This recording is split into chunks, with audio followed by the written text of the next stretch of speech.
Parece um dia normal em Los Angeles, se é que algum dia pode ser considerado normal nesta cidade de sonhos.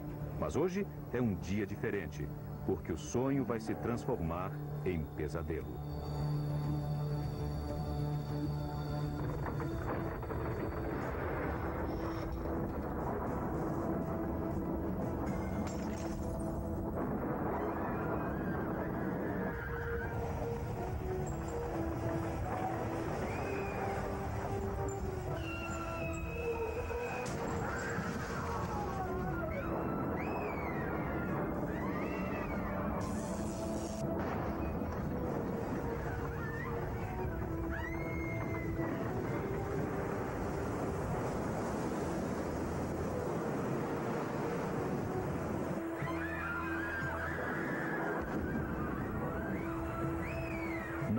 O grande terremoto não atingiu Los Angeles, por enquanto. Isto é apenas uma ilusão, um truque de parque de diversões. Nos estúdios da Universal, em Hollywood, grandes terremotos acontecem com a precisão de um relógio 100 vezes por dia. Mas este é o país dos terremotos. Na verdade, o próprio prédio onde ocorre a simulação foi projetado para resistir a um terremoto de verdade. E um terremoto real não obedece a nenhum planejamento e ataca sem aviso. Ao longo da história, os terremotos têm devastado a Terra vezes seguidas e sua fúria tem atingido algumas das maiores cidades do mundo. Em 1906, a florescente cidade de São Francisco foi arrasada por um violento tremor de terra. O que ficou de pé após o terremoto acabou sendo consumido pelo violento incêndio que se seguiu. 17 anos depois, um tremor ainda mais forte não deixou pedra sobre pedra em Tóquio. Mais uma vez, um incêndio completou a destruição da cidade, causando mais de 100 mil mortes. Anchorage, Alasca, Sexta-feira Santa de 1964. O maior tremor de terra já registrado na América do Norte, medindo 8,4 na escala Richter, que mede a intensidade dos terremotos.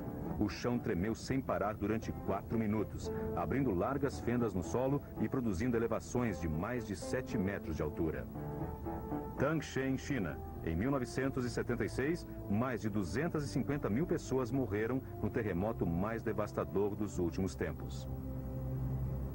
Durante décadas em todo o mundo, os terremotos têm espalhado a tragédia e deixado ruínas em seu rastro. E eles acontecem mais de uma vez no mesmo lugar, como a população de São Francisco descobriu em 1989. Assim como ocorre com a Alameda dos Tornados, alguns lugares, inclusive a Califórnia, são especialmente vulneráveis. As causas se encontram na estrutura do nosso planeta. A crosta da Terra é como uma casca de ovo partida, composta de mais de 20 placas, flutuando sobre um núcleo de consistência pastosa. Essas placas colidem constantemente, separam-se e entram em atrito umas com as outras. Em geral, esse movimento é lento e contínuo, mas às vezes as bordas das placas podem ficar presas, fazendo acumular a pressão naquele ponto. Quando um desses pontos cede, pode liberar quantidades enormes de energia.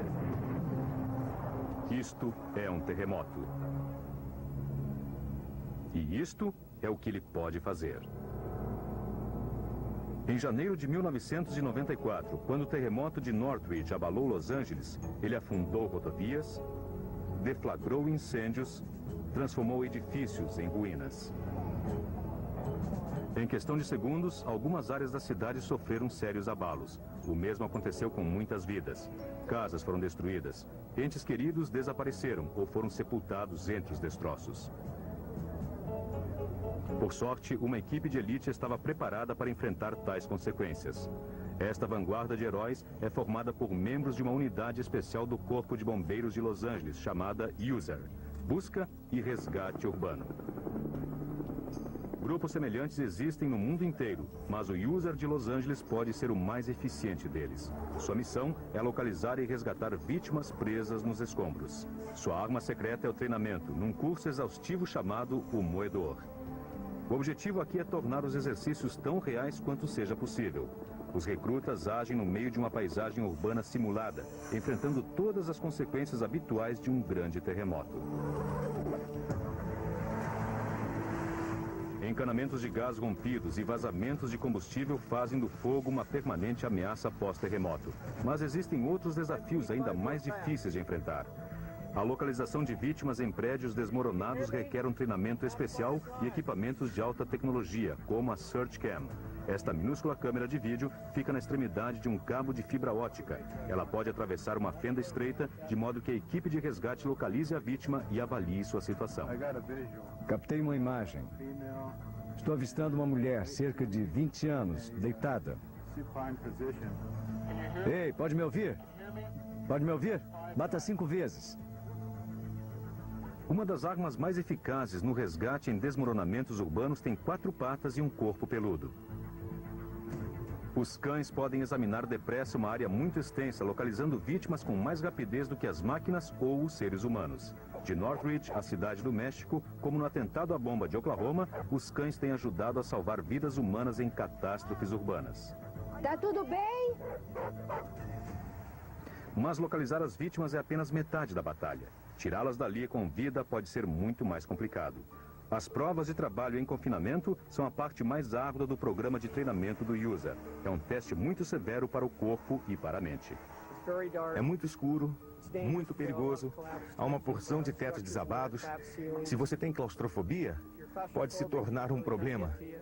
Desde que começamos a fazer este teste no programa de treinamento, já tivemos pessoas que desistiram só de olhar e outras que foram até a metade e não aguentaram prosseguir.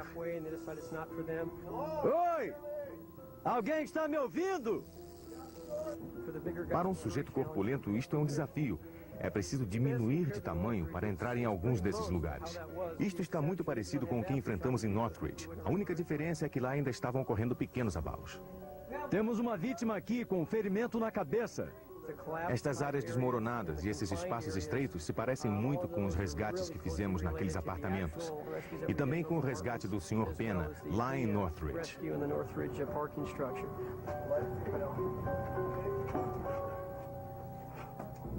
Quando o terremoto de Northridge atingiu Los Angeles em 1994, um homem chamado Salvador Pena ficou soterrado numa garagem desmoronada durante mais de 8 horas, enquanto a equipe do User lutava para libertá-lo. A coisa que mais me preocupava naquele instante era a questão da segurança. A situação perigosa lá em cima. Havia pilares de concreto que estavam sem apoio e aquilo poderia desabar e ferir os bombeiros. Nós tentamos suportar os tremores de terra menores, porque estávamos embaixo da mesma montanha de destroços onde ele estava preso. E eu não sabia se nós iríamos sair dali com vida, porque estávamos bem dentro daquela armadilha. Corríamos tanto perigo quanto ele. Cruzamos os dedos e rezamos para que aquilo não desabasse de vez, porque a terra continuava tremendo.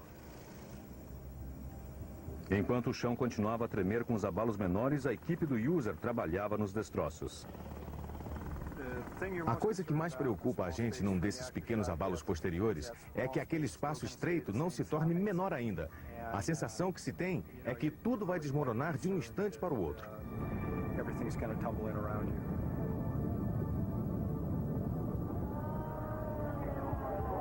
Finalmente o resgate foi concluído. Salvador Pena estava salvo. Quando finalmente conseguimos retirá-lo, foi como se tivéssemos ganho um campeonato. As chances eram todas contra nós, mas acabamos vencendo.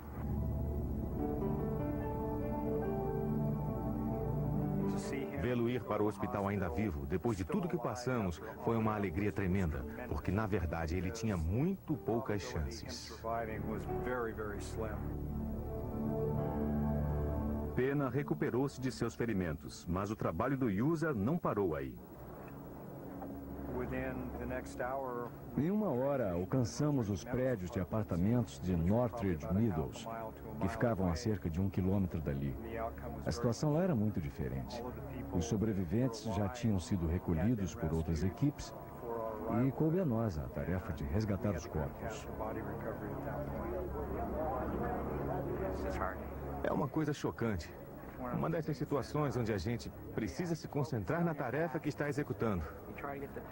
Não é nada fácil.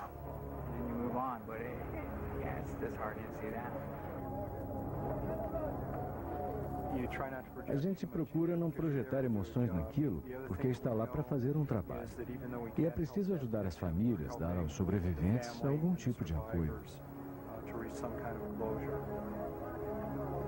16 pessoas morreram nos prédios de apartamentos de Northridge Meadows, no maior número de vítimas do terremoto de 1994. Mas, de um modo geral, a perda de vidas, tanto quanto o próprio terremoto, poderia ter sido bem pior.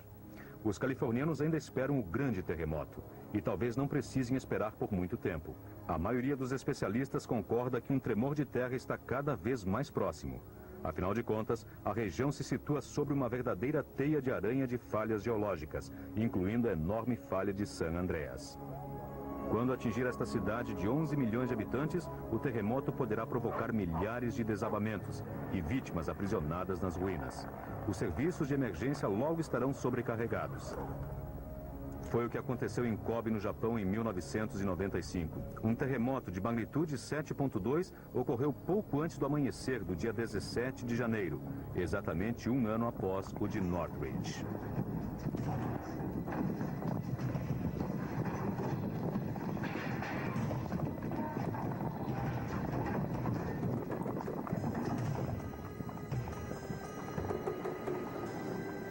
O tremor durou apenas 20 segundos, mas transformou num caos a cidade de 1,5 milhão de habitantes. Os mais atingidos foram os bairros residenciais, as casas construídas sem o reforço necessário. Centenas de pessoas ficaram soterradas sob os escombros. O principal viaduto ligando Kobe a Osaka foi destruído. Seções inteiras desmoronaram. Um motorista de ônibus viu a morte face a face. Yoshio Fukumoto dirigia há anos pelo mesmo trajeto, mas naquela manhã sua rotina sofreu um abalo. Percebi logo que era um terremoto. Primeiro o ônibus começou a balançar de um lado para o outro. Depois a estrada também começou a balançar. Era como se vê nos filmes. Depois não pensei mais nada. A única coisa que eu conseguia fazer era pisar no freio.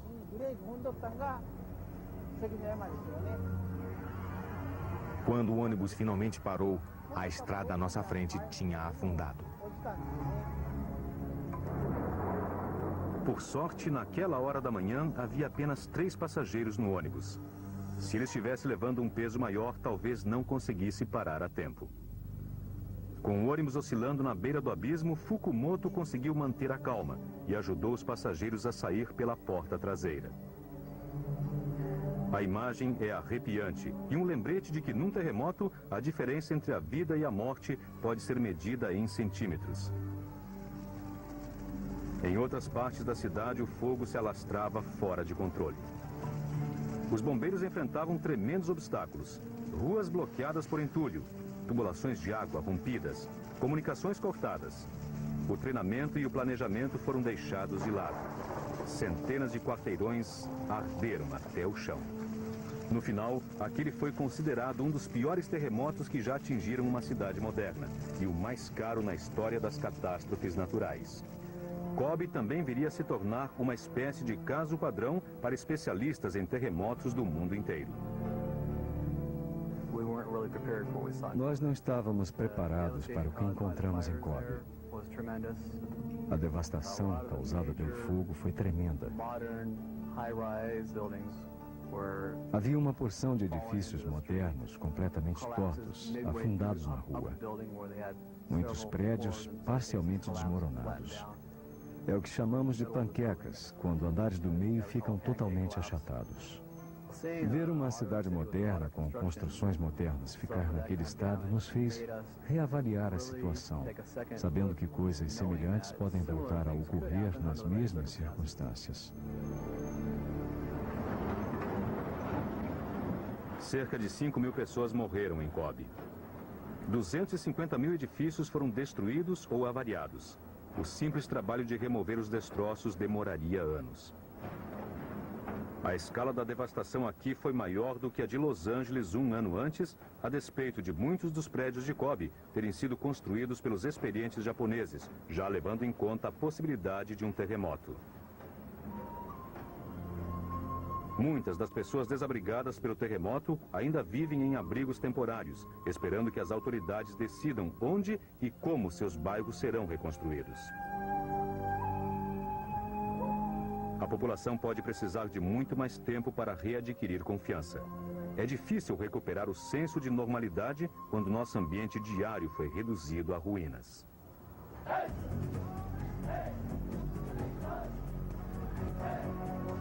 O Japão investiu maciçamente em instrumentos e tecnologia de prevenção contra terremotos. Mas como foi demonstrado nos casos de Kobe e de Northridge, a realidade de um grande terremoto urbano pode ser ainda pior do que imaginamos.